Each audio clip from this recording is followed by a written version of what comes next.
किसान मजदूर एकता जिंदाबाद। रजा सिंह नूं सुन दे।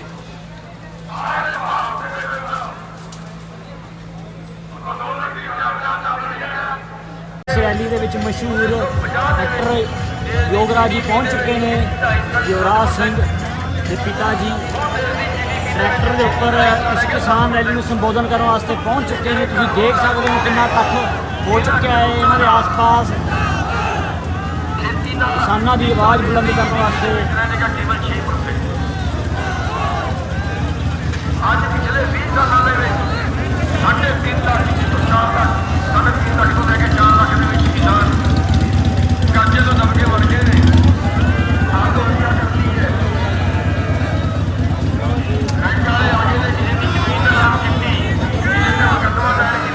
देख सकते हो योगराज जी पहुंच चुके हैं। ये किसानी रैली में अपना समर्थन दें।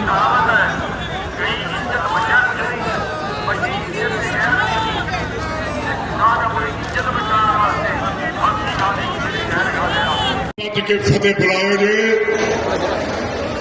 योगराज सिंह सपुत्र शहीद बाबा दीप सिंह जी की फतेह सारे कबूल करो।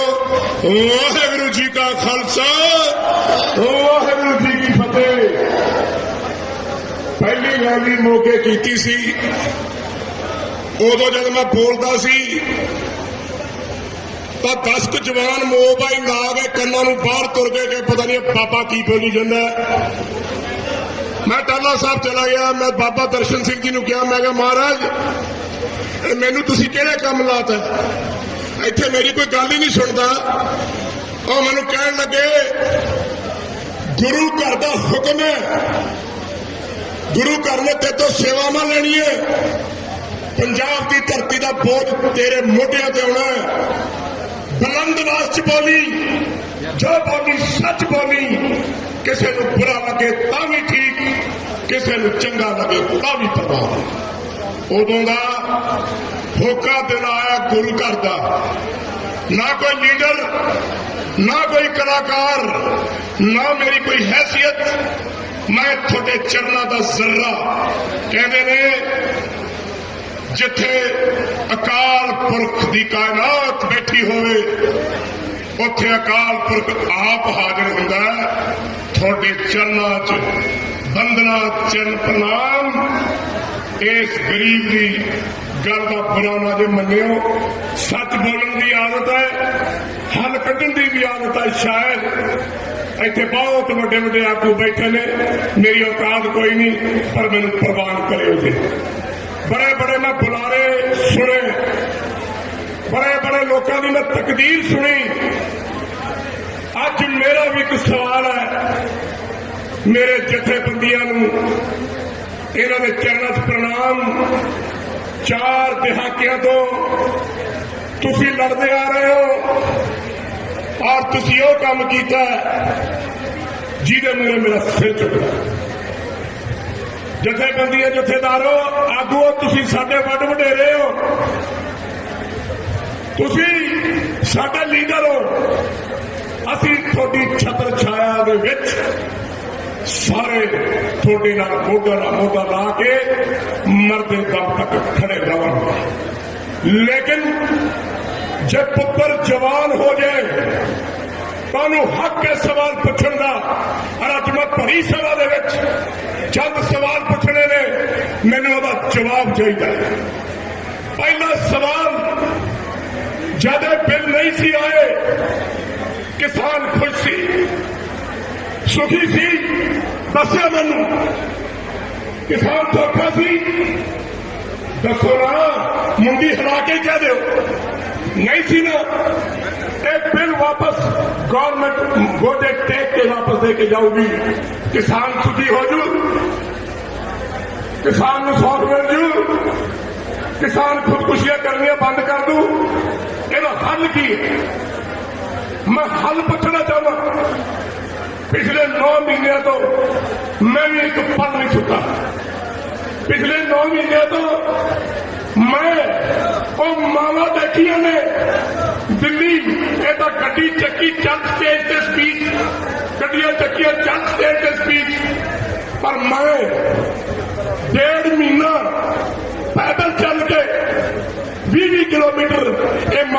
पैर छुए है, धीओं के सिर ते हथ रखिया है, थोड़े नाल जफ्फियां पाइया, बुजुर्गों ने हंझू पूंजे।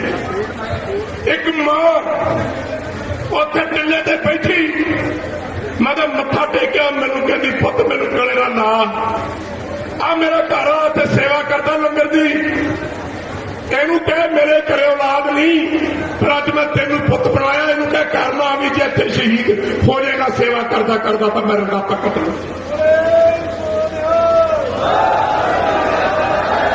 मैं वो मंदिर देखिया जिस मंदिर में मैं शाम को जब वापस आता सी मेरे अखा चो नीर वगदे सी।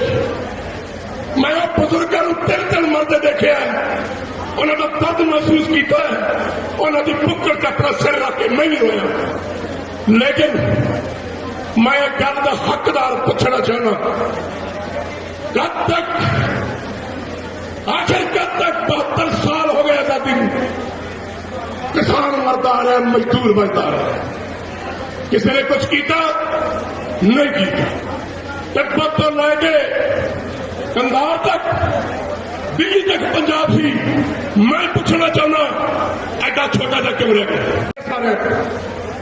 जिस धरती उत्ते महाराजा रणजीत सिंह का राज सी, जिस धरती उत्ते हरि सिंह वर्गे जरनैल सी, जोरावर सिंह वर्गे जरनैल सी, अकाली फूला सिंह वर्गे जरनैल सी, उस राज का अंत क्यों होया?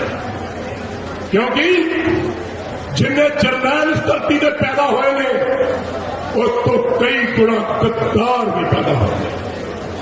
कोई नहीं कहना अपनी तकरीर सब डरते हैं, सानू खौफ है जे मैं कुछ कहता तो की होगा, हुक्मरान की आखूगा, फलाना की कहूगा, एक खौफ लैके कद तक जीना पहले मैं दसो, ये दर्द लैके कद तक जीना मैनू दसो।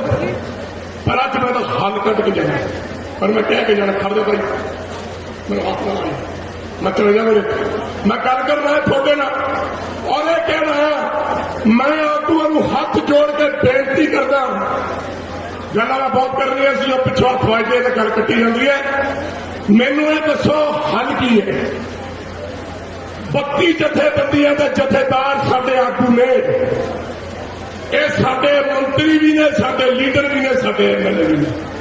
117 सीटां लड़ाओ, मजदूर ते किसान की सरकार बनाओ।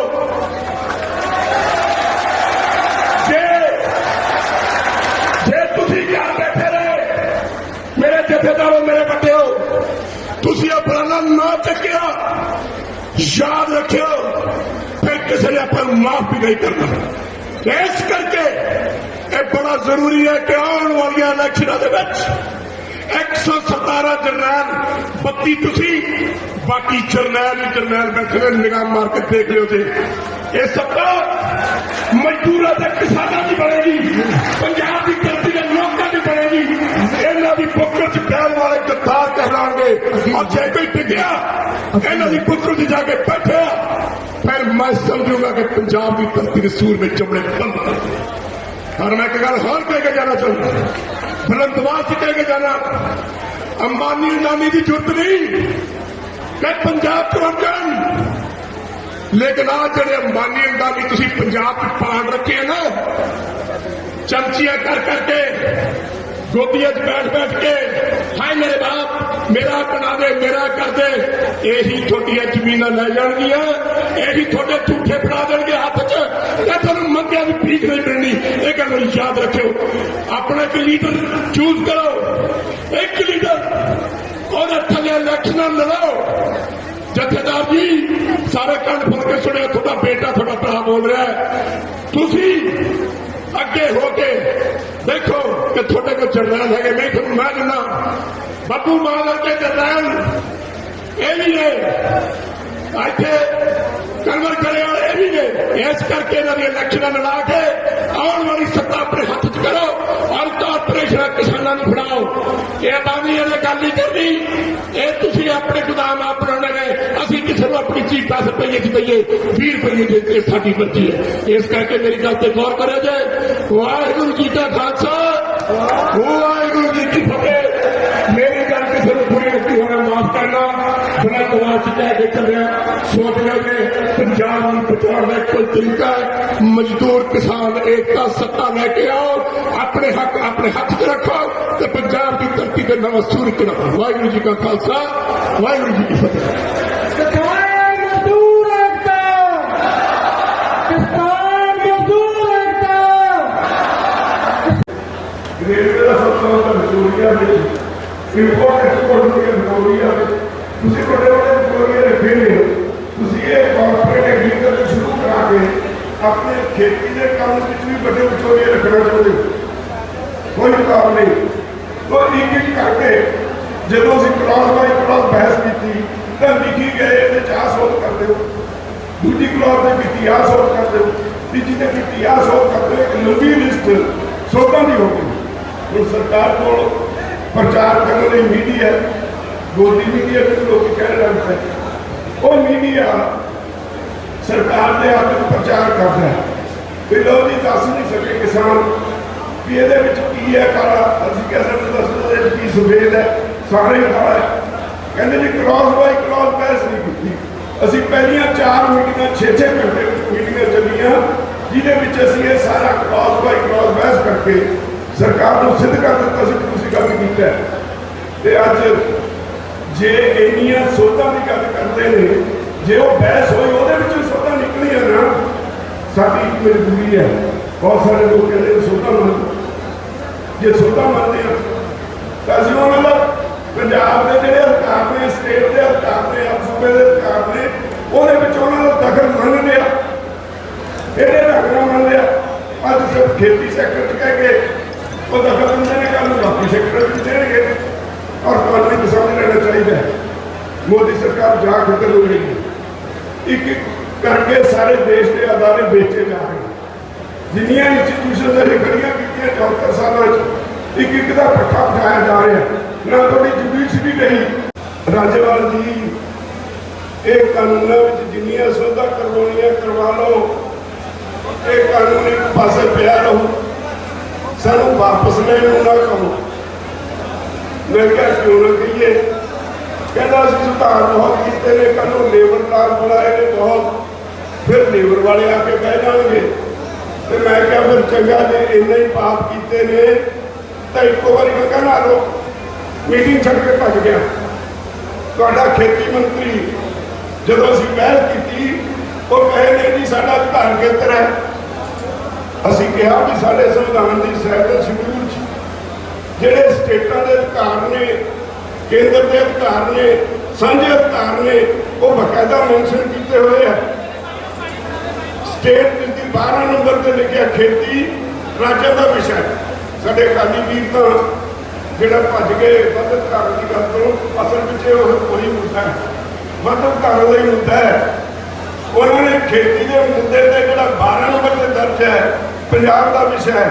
ਖੇਤੀ ਦੀ ਮਾਰਕੀਟਿੰਗ 18 ਨੰਬਰ ਤੇ ਦਰਜ ਹੈ, ਉਹ ਇਹ ਵੀ ਪੰਜਾਬ ਦਾ ਵਿਸ਼ਾ ਹੈ। ਉਹ ਕਹਿੰਦੇ ਜੀ ਅਸੀਂ ਤਾਂ 33 ਨੰਬਰ ਕਾਂਗਰਸ ਲਿਸਟ ਤੋਂ ਚੱਕੇ। ਮੈਂ ਕਿਹਾ ਬਹਿਸ ਕਰ ਲਓ। ਉਹਦੇ 'ਚ ਲਿਖਿਆ ਫੂਡ ਸਟਾਫ, ਤੇ ਅਸੀਂ ਕਿਹਾ ਫੂਡ ਸਟਾਫ ਅਸੀਂ ਪੈਦਾ ਹੀ ਨਹੀਂ ਕਰਦੇ, ਅਸੀਂ ਤਾਂ ਫੂਡ ਗ੍ਰੇਨ ਪੈਦਾ ਕਰਦੇ ਹਾਂ। ਅਸੀਂ ਕਣਕ ਪੈਦਾ ਕਰਦੇ ਹਾਂ, ਆਟਾ ਨਹੀਂ, ਆਟਾ ਬਾਅਦ 'ਚ ਬਣਦਾ, ਉਹ ਫੂਡ ਗ੍ਰੇਨ। ਅਸੀਂ ਝੋਨਾ ਪੈਦਾ ਕਰਦੇ ਹਾਂ, ਚਾਵਲ ਨਹੀਂ, ਉਹ ਫੂਡ ਗ੍ਰੇਨ ਹੈ। ਇਸ ਲਈ ਤੁਸੀਂ ਇਹ ਕਾਨੂੰਨ ਬਣਾ ਹੀ ਨਹੀਂ ਸਕਦੇ।